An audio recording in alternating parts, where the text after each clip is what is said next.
The desert wind moved like a whisper over the cracked earth, tugging at the hem of the woman's tattered shawl. She walked with a limp, one foot dragging slightly, though her spine stayed straight and her eyes stayed sharp. In her arms, she cradled a bundled newborn, a girl with hair too dark for her pale skin and eyes that hadn't yet learned how to close to the world. Behind her, the sky glowed with the angry orange of a fire not yet smothered. Smoke trailed across the horizon, coiling toward the stars like a dying prayer. A house once stood there. A man once ruled it. Now it was cinders, and the only thing the woman carried from it was the child, her daughter. She didn't look back. The woman's name was Rowena. Folks in the next town might still call her that mute girl from Kansas, even though she hadn't been a girl in a long while. Her voice hadn't come back since the beating that broke her jaw clean through 7 years earlier. She hadn't tried coaxing it. Silence had become a kind of armor. She walked until her legs shook, until the sound of coyotes yipping in the black scrub started sounding too close. That's when the dog found her. At first it was just a shape in the dark, lean, bone-ridged, moving low through the brush. She stopped walking, pulled the baby closer to her chest. But the animal didn't growl. It simply watched. Then it took 3 cautious steps forward and sat down. Rowena waited. It didn't move. A minute passed, maybe 2. Then she took a shaky breath, bent down, and placed the baby carefully in the cradle of her coat beneath a thorny mesquite. She held the dog's gaze as she crouched low to examine it. The animal's ribs showed through its coat, golden brown and dusty, marred by old scars. One eye was cloudy with damage, but the other burned with alertness. She offered the back of her hand. The dog sniffed it, then licked her knuckles. A nod passed between them, quiet and sure. She fed it scraps from her satchel, mostly dried bread and one precious slice of salt pork. The dog didn't gobble, just chewed like it had been trained to show manners. Rowena tilted her head. No collar, no rope marks on its neck. But this wasn't a stray. Someone had loved this dog once. Someone had raised it to be more than teeth and hunger. The baby stirred behind her, and the dog turned its head sharply, ears pricking forward. But it didn't lunge or growl. It approached with caution, then lay down beside the child, curling its scarred body like a barrier. That night, Rowena didn't sleep. She sat by the dog and her daughter, a branch of dry wood in her hand, turning it over and over. The silence between them, woman, child, dog, was soft, companionable. At dawn, she started walking again. The dog followed. It was nearly a week before they reached the edge of Hartville, a nowhere town tucked in the bend of a dry riverbed, where miners passed through to the eastern range and cattle drivers stopped for whiskey and girls. Rowena hadn't intended to come back, but there weren't other choices now.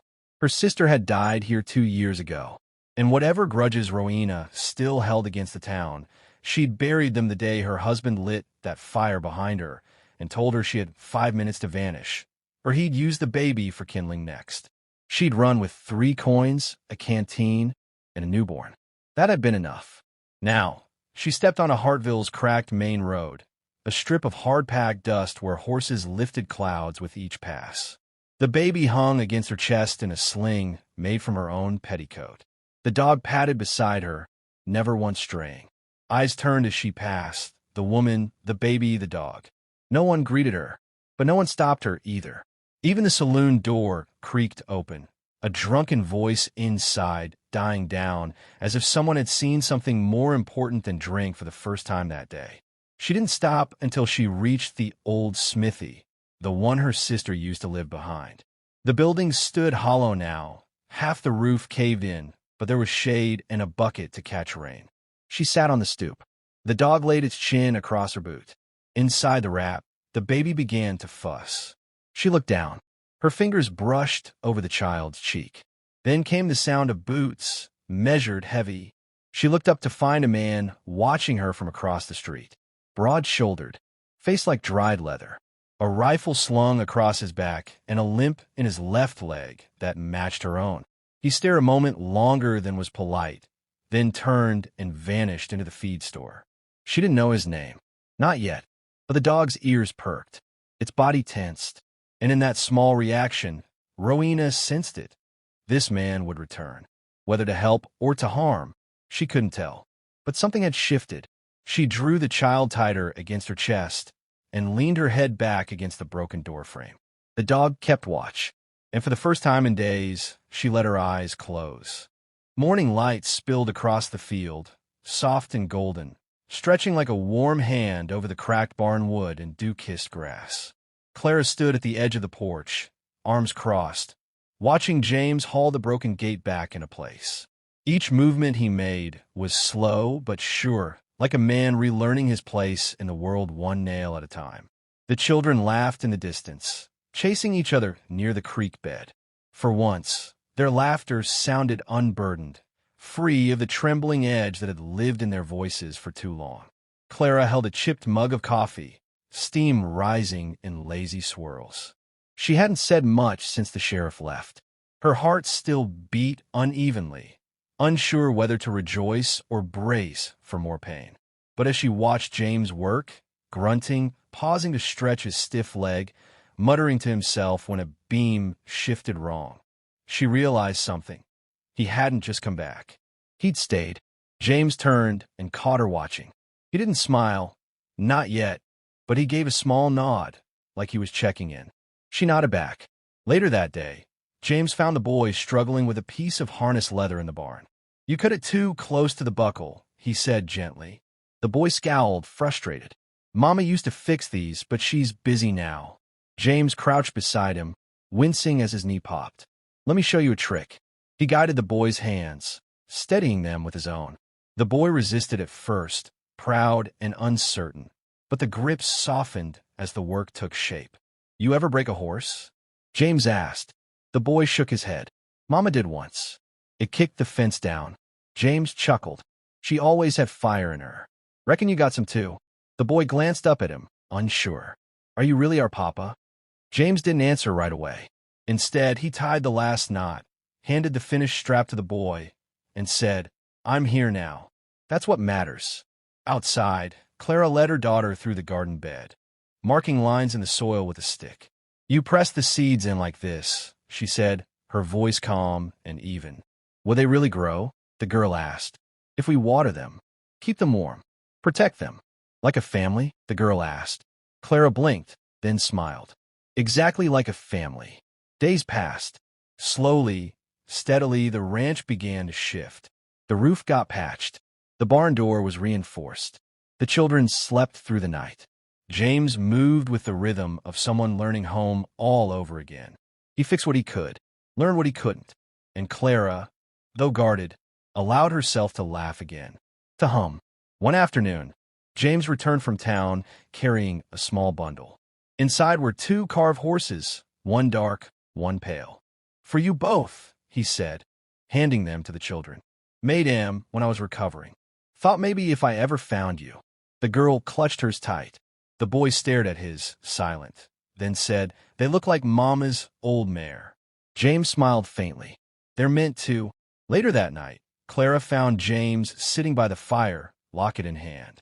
He was staring into the flames, lost in thought. "You carried that all this time?" she asked softly, settling beside him. "Everywhere," he said without looking away. "It was the only thing that proved I ever had anything worth coming back for." Clara reached for the locket, thumb brushing over the tiny image of her younger self. "I thought I buried you," she whispered. "And after that, I buried the part of me that needed anyone." "I don't expect it to come easy," James said. "I just want the chance to earn your trust again." Clara studied him, this weathered man who had once been her brightest joy. Time had changed them both, left scars visible and invisible. But the silence between them now held peace instead of pain. "I don't need perfect," she said. "I just need you not to disappear again." "I won't," he said. "I swear it." The next morning, they rode out together. Clara on a gentle mare, James beside her. The children followed on ponies borrowed from a neighbor. They reached the top of the ridge, the same one James had once watched them from in silence. Now they stood as one. Below them, the land stretched wide and forgiving. The barn, though battered, stood tall. The creek glimmered like a silver thread. Wind moved through the grass like breath through lungs. The boy raised a carved horse into the air. "We're a family now," he shouted. James laughed. Clara closed her eyes and let the sound wrap around her like a blanket. The girl giggled, holding her brother's hand. Clara reached for James's fingers, lacing hers with his. "I don't know where we go from here," she said. "We build," he replied. "That's all we ever needed." And as the wind carried their laughter into the open sky, the past began to loosen its grip. The scars remained, but so did the love. And in that, they had everything. The morning light spilled across the field, deliberate, soft like the hammer of a judge. Stretching like a warm hand over the cracked barn wood, a kettle half filled in her hand. Clara stood at the edge of the porch, who stood on the other side, arms crossed. The fire watching James haul the broken gate back, and the children were still bundled together beneath their threadbare blankets, but sure, breathing like a man relearning his place in the world. When she opened the barn door, the sheriff stood. The children laughed in the distance, chasing each other woman with high cheekbones for a clipboard clutch. Their laughter sounded behind them, a wagon free of the trembling edge, open and empty like a jaw ready to swallow. Clara held a chipped mug of coffee. The sheriff said simply, steam rising in lazy swirls. She couldn't. She hadn't said much since the force of holding herself. Her heart still beat. The matron stepped forward, unsure whether to rejoice Mrs. Harper, brace due to your failure to provide she watched James work or lawful employment, pausing to stretch his children leg, will be muttering to himself when a beam Clara whispered, her voice. She realized something. "I'm sorry." He hadn't. The matron said, though her tone betrayed James turned sympathy and caught her watching. "You were given ample. He didn't smile from behind yet. The children gave a small nod. The boy sat up like he was checking in, blinking. She nodded back from his eyes. Later that day, the girl followed. James found the boy struggling growing on her face as she noticed the figures. "You cut it too close to the buckle," he said gently. She said. The boy scowled, voice barely audible. "Mama used to fix these, but she's placing herself between the children." James crouched beside him. Her hands trembled as she reached. "Let me show you a trick." "They're not going." He guided the boy's hands. The sheriff sighed, steadying them, adjusting his hat. The boy resisted at first. "I got orders." And uncertain. "You don't understand." But the grip softened. Her voice grew louder now. "You ever break a horse?" Panic. James asked. The boy shook his head. "They'll be safe." The matron replied. The fence down. Clara shook her head, chuckled. Eyes she always had fire in her. "Not safe. Reckon you got some too." "Just gone." The boy glanced up at now, fist clenched. "Are you really Mama alone?" James didn't answer right forward. Instead, he tied the last knot. Then came the sound of the finished strap to the boy, first, and said, growing louder, "I'm here now, sharper." That's what matters. Like thunder rolling outside down from the hills. Clara led her daughter. The sheriff turned his head, just marking lines in the soil with the dust. "You press the seeds in like this." Eyes dark beneath the brim of his hat. Her voice calm. He didn't shout. He didn't really grow. He simply rode straight into the yard, dismounted with the ease of a man who'd been like a family. The girl asked, and walked through. Clara blinked. James smiled. Clara's exactly like a family in her throat. Days passed. He moved slowly, like steadily. The ranch began to shift. It clearly had. The roof got beard. The barn door was reinforced in his left leg. The children slept through the night. His eyes were the same. James moved. The sheriff's hand of someone learning home. "You got business here?" James reached in his coat, learned what he could, pulled out a folded Clara. "I do." Guarded. He handed it over. Allowed herself to laugh. The sheriff scanned the papers. To hum.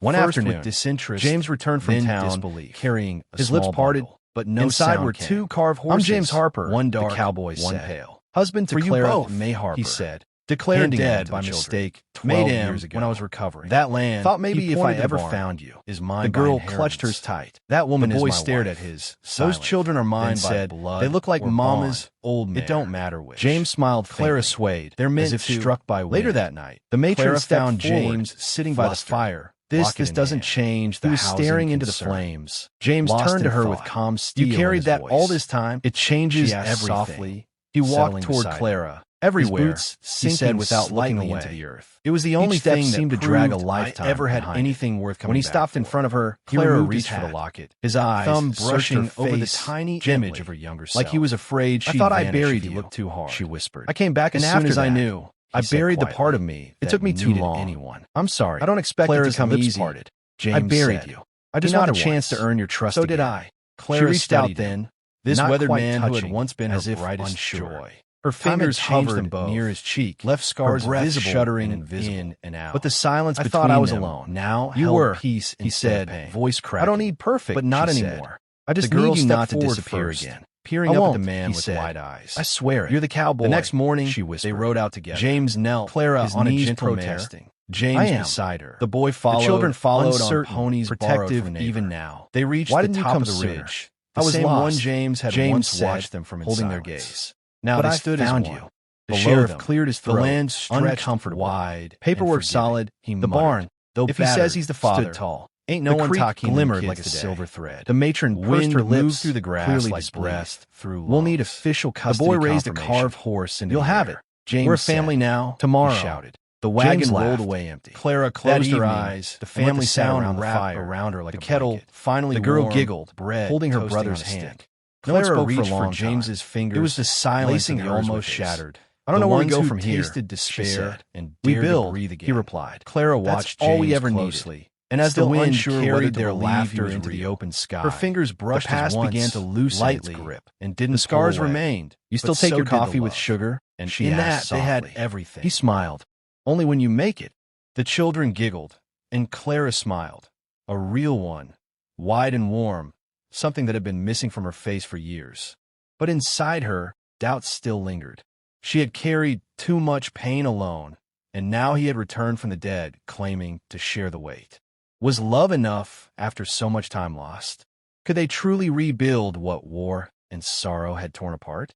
Still, as the stars appeared and the fire crackled low, she let her head rest on his shoulder. And for the first time in over a decade, she felt almost whole. The sun had barely cleared the horizon when Clara rose. Her bones ached from sleeping on hard earth, but she moved with a quiet determination. She knew the days ahead would demand more strength than she had left, and yet she carried on, because mothers always do. The children were still asleep, curled like kittens under the thin blankets. Clara pressed a kiss to each forehead before stepping outside to fetch water from the nearby creek. The air was crisp, the sky wide and silent. She breathed it in, steadying herself. Today she would try again. Someone in this town had to see her as more than a burden. Half a mile away, a figure on horseback watched her cross the field. James hadn't left the ridge since the day he saw her. Each hour passed like a splinter beneath the skin. He'd fought in wars, buried friends, lived through hunger and dust, but nothing had prepared him for the ache of seeing Clara alive and not being able to say her name aloud. He looked older than he felt.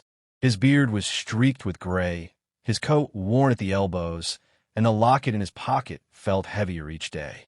He wanted to believe there was a right time, a perfect moment when everything would make sense, but life had never worked like that. So he waited, silent, watching the woman who had once been his entire world. That afternoon, Clara sent the children into town with a list of things to find: discarded nails, fabric scraps, anything they might use to mend the barn.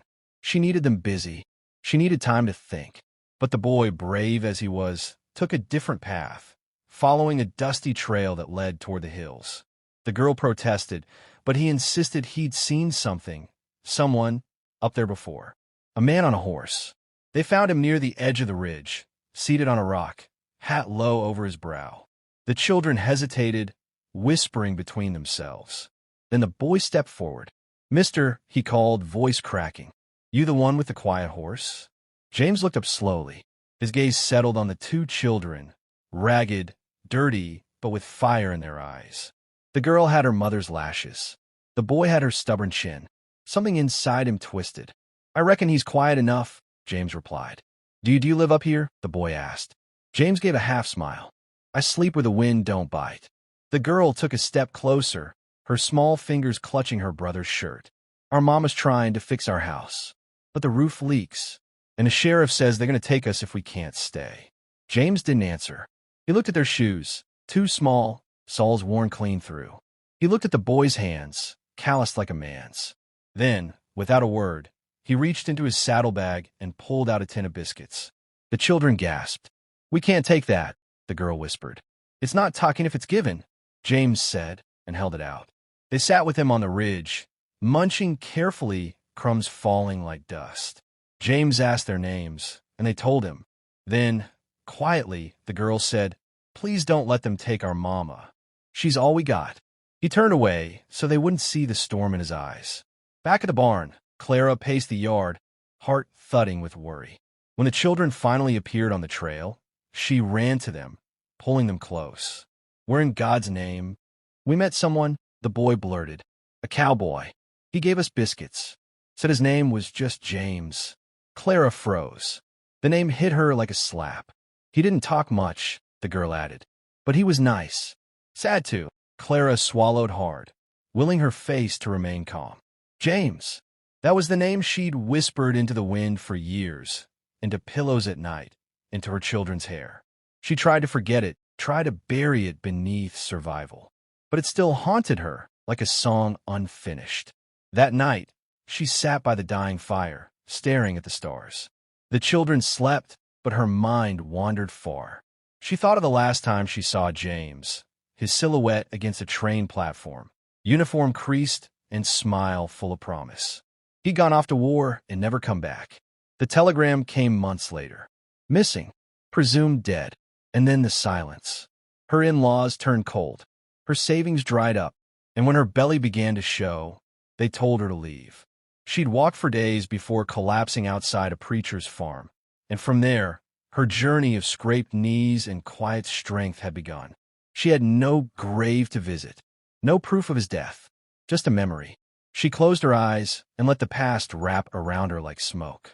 On the ridge, James watched the same stars. The locket rested against his chest, warm from the heat of his skin. He remembered her laughter, her humming in the kitchen, the way her hands would pause mid-work when she caught him staring.